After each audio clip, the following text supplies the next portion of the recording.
Prelims clear करना है तो मेक श्योर पॉलिटी में कोई भी सिली मिस्टेक ना हो।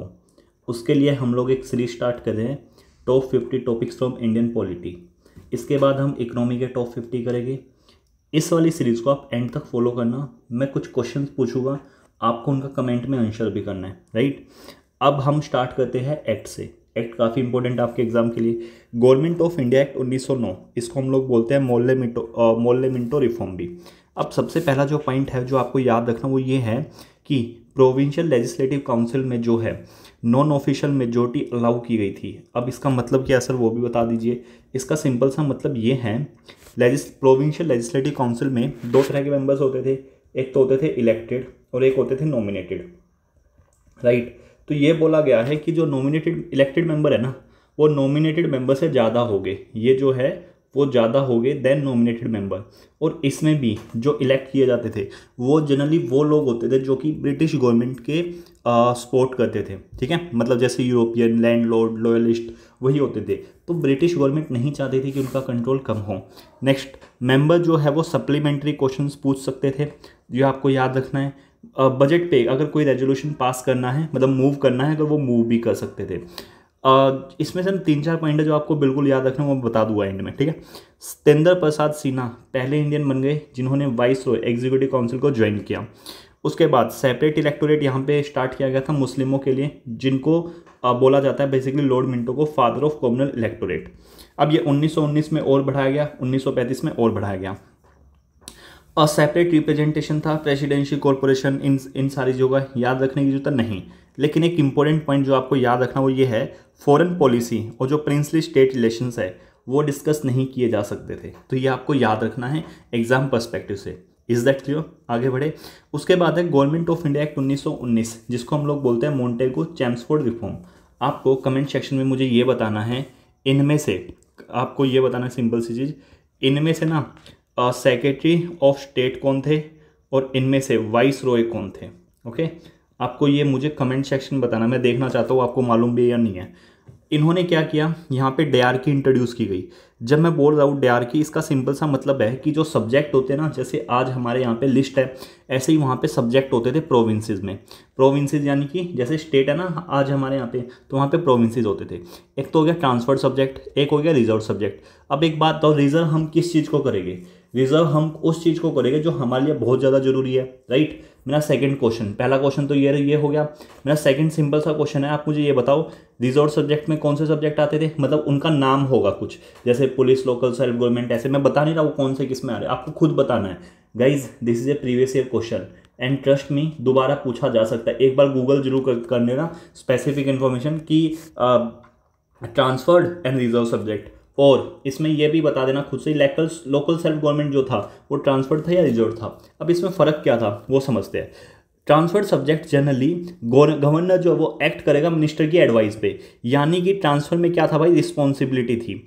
और अगर आपको थोड़ा सा लॉजिक लगाना हो तो ऐसे लगा लेना, ट्रांसफर्ड में ना ऐसे ही सब्जेक्ट हो गए, मतलब ज़्यादा इंपॉर्टेंट वाले नहीं होंगे। लेकिन रिजर्व्ड जो कि गवर्नर जो है वो बिना किसी रिस्पॉन्सिबिलिटी के खुद से एक्ट करता था। Governor ruled independently reserve subject में, यानी कि वो कानून वगैरह बना सकते थे बिना किसी को रिस्पॉन्सिबल हुए।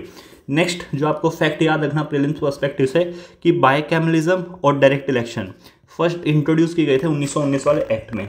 नेक्स्ट यहाँ पे जो कॉमनल रिप्रेजेंटेशन है, जैसे 1909 में तो मुस्लिमों के लिए था, यहाँ पे communal representation Sikh, Indian Christian, Anglo Indian, European, इनके लिए। तो कितना हो गया, 1 2 3 4। तो ये चारों के चारों आपको याद रखने हैं। अब ये इंपॉर्टेंट है आपके एग्जाम पर्सपेक्टिव से, बिल्कुल इंपॉर्टेंट है। जब मैं बोलता हूँ ना कम्युनल रिप्रेजेंटेशन, इसका सिंपल सा मतलब है कि फॉर एग्जांपल मुस्लिम है तो मुस्लिम में सेपरेट इलेक्टोरेट का सिंपल सा मतलब हो गया कि भाई मुस्लिम ही वोट डालेंगे, मुस्लिम बंदा ही इलेक्ट होगा, ठीक है।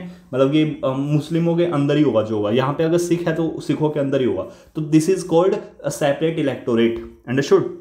नाउ लिमिटेड अडल्ट सफरेज, इसका सिंपल सा मतलब क्या है कि लिमिटेड राइट टू वोट, यानी कि जो राइट टू वोट है वो सबको नहीं था। इसका सिंपल सा मतलब ये है, राइट टू वोट किस बेसिस पे था कि आपकी प्रॉपर्टी कितनी, आप कितना टैक्स देते हो, आप एजुकेशन कितनी आपने अटेन की है। फर्स्ट पब्लिक सर्विस कमीशन भी यहीं पे एस्टैब्लिश की गई थी। और एक तीसरा क्वेश्चन, पहला क्वेश्चन ये है, दूसरा क्वेश्चन ये है, तीसरा क्वेश्चन जो आपको आंसर करना है guys, please note it down. 1919 government of India act के अंडर एक पब्लिक मतलब कि एक ना पार्लियामेंट्री कमेटी बनाई गई थी, पार्लियामेंट्री कमेटी बनाई गई थी, उसका क्या नाम था और वो एग्जैक्टली बनी कब थी, कौन से ईयर में बनी थी। मोस्ट रिपीटेड क्वेश्चन मतलब कि उस पर्टिकुलर कमेटी पे, तो ये वाला फैक्ट भी पूछा जा सकता है। 3 क्वेश्चन पूछे, पहला सेक्रेटरी ऑफ स्टेट और वाइस रॉय बताना इसमें से, दूसरा आपको बताना लोकल सेल्फ गवर्नमेंट कौन सी थी, और हर एक बच्चा एक एटलीस्ट ट्रांसफर सब्जेक्ट या रिजर्व सब्जेक्ट जरूर बताएगा, ठीक है।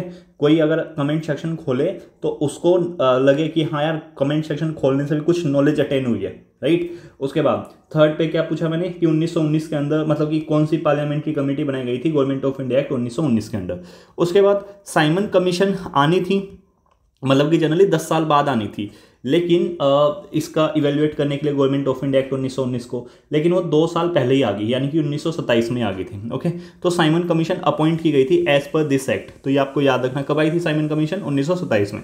नाउ जो लेजिस्लेचर थे वो अब क्वेश्चन पूछ सकते थे, एडजमेंट मोशन पास कर सकते थे, वोट कर सकते थे बजट के पार्ट पे, लेकिन जो 75% बजट था वो नॉन वोटेबल था, यानी कि वहां पे वोट ही नहीं डाल सकते। तो दिस इज ए ह्यूज, अगर कल को स्टेटमेंट आ जाए कि एंटायर बजट वोटेबल था, गलत हो जाएगी स्टेटमेंट। नेक्स्ट जो है नॉन ब्राह्मीण और डिप्रेस्ड क्लासेस के लिए भी कुछ रिजर्वेशन था, सिर्फ मद्रास में, सिर्फ मद्रास में। Okay, high commissioner office establish किया गया था लंदन में, यह भी आपको याद रखना है। प्लस में जो इंडियन सिविल सर्विसेज का एग्जाम है वो इंडिया में भी कंडक्ट कराया जाएगा, और पहली बार जो एग्जाम कंडक्ट कराया गया वो आपका इलाहाबाद 1920 में कराया गया। तो ये जो इंपॉर्टेंट फैक्ट्स है ये आपको याद रखने 1919 से रिलेटेड। ओके, और यहाँ पे डीआरके कहाँ पे इंट्रोड्यूस की गई है, प्रोविंसेस पे, ये वाला फैक्ट आपको याद रखना, ना कि अगर लेट से यूपीएससी दे दे कि डीआरके इंट्रोड्यूस की गई है सेंटर पे, नहीं, गलत हो जाएगा भाई, गलत हो जाएगा। समझ लो, डीआरके का सिंपल सा मतलब क्या है, सब्जेक्ट्स को डिवाइड कर दिया ट्रांसफर्ड और रिजर्व सब्जेक्ट में। Next government of India act 1935, ये क्या भाई, इन्होंने ऑल इंडिया फेडरेशन को प्रपोज किया, मतलब कि जितने प्रिंसली स्टेट है वो, लेकिन एक कंडीशन थी, कंडीशन क्या थी कि 50% प्रिंसली स्टेट जब ज्वाइन करेगा तभी ये फोर्स में आएगा, लेकिन ये कभी फोर्स में आया ही नहीं। लेकिन अगर क्वेश्चन आए ऑल इंडिया फेडरेशन किसके अंडर बनाई गई, तो यही डीआरके को एबोलिश कर दिया गया था प्रोविंसेस में, जो कि 1919 में स्टार्ट की गई थी, राइट। ओके, यानी कि प्रोविंशियल ऑटोनॉमी वहां पे इंट्रोड्यूस कर दी थी by abolishing this thing. Okay, now DRK को सेंटर पे इंट्रोड्यूस किया गया, यानी कि सेम चीज, क्या सेम चीज सर, एक तो आपका था ट्रांसफर्ड सब्जेक्ट और एक था आपका रिजर्व सब्जेक्ट, अंडरस्टूड, ये आपको याद रखना है। कोई भी अगर एक्सपेरिमेंट किया जाता था ना पहले वो बेसिकली किया जाता था आपका स्टेट लेवल पे, प्रोविंसेस पे। बायकैमलिज्म को स्टार्ट किया गया था, टोटल 11 प्रोविंसेस थे, 6 में बायकैमलिज्म, आप जानते ही हो। आप मुझे कमेंट सेक्शन बताओ, 4th क्वेश्चन, आज के टाइम पे कितने स्टेट्स में बायकैमलिज्म है, नाम बता दो। इजी है, बहुत इजी है, मतलब बहुत ज़्यादा इजी है, ठीक है। चलो 2 मैं बता देता हूँ, यूपी, बिहार, 2 इधर है बिल्कुल ऊपर नीचे, 2 इधर है भाई, 2 इनके नाम बता दो बस, ठीक है। नेक्स्ट यहाँ पे सेपरेट इलेक्टोरेट भाई, शेड्यूल कास्ट, वुमन, लेबर के लिए, ये है आपका 2022 का प्रीवियस ईयर क्वेश्चन। ओके, तो ये भी आपको याद रखना है। उसके बाद काउंसिल ऑफ इंडिया जो मतलब कि बनाई गई थी 1858 वाले एक्ट में, इसको वहाँ पे एबोलिश कर दी गई थी। जो फ्रेंचाइज मतलब जो वोट देने का अधिकार है, 10% पॉपुलेशन को वोटिंग राइट मिल गया था यहाँ पे। Reserve bank of India establish हो गया था, किस कमिटी के रिकमेंडेशन के बेसिस पे हुआ था, हिल्टन यंग। स्टार्टिंग में ये प्राइवेट बैंक की तरह एस्टेब्लिश हुआ था या मतलब पब्लिक बैंक की, स्टार्टिंग में प्राइवेट बैंक की तरह हुआ था। ओके, तो ये आपको याद रखना है। पब्लिक सर्विस कमीशन फेडरल और प्रोविंशियल लेवल पे बनाई गई, फेडरल कोर्ट एस्टेब्लिश की गई 1937 में, फेडरल रेलवे अथॉरिटी इंट्रोड्यूस की गई, और कोई प्रोविजन नहीं था रिटर्न कॉन्स्टिट्यूशन का। प्रेसिडेंट की जो ऑर्डिनेंस पावर है वो भी आपके इसी इंस्पायर्ड से है, मतलब कि इसी एक्ट से इंस्पायर्ड है, और बुर्मा को सेपरेट किया गया था इंडिया से। ओके, और मतलब कि इंडियन कॉन्स्टिट्यूशन काफ़ी इन्फ्लुएंस्ड है, जैसे हम लोग देखते हैं ना, हमने काफ़ी सारा part government of India act 1935 से लिया है। सो गाइज, आज के सेशन के लिए सुनने के लिए धन्यवाद। यही था हमारा आज का सेशन। नेक्स्ट वाली वीडियो में हम लोग बाकी की चीज़ें करेंगे जो आपके प्रीलिम्स पर्सपेक्टिव से काफ़ी ज़्यादा इंपॉर्टेंट है। आई होप सेशन हेल्पफुल था। प्लीज़ वोट कीजिएगा, अगर आपका अच्छा खासा रिस्पॉन्स रहेगा तो ये सीरीज़ हम बहुत ही जल्दी एंड कर देंगे, लेकिन प्लीज़ आप इसको सपोर्ट कीजिए। थैंक यू, जय हिंद। पीडीएफ कहाँ मिलेगी, पीडीएफ के लिए आप ये वाला टेलीग्राम चैनल ज्वाइन कर लीजिएगा, CSC ट्राइब, बस इतना सर्च कीजिएगा, आपको पीडीएफ मिल जाएगी। ओके।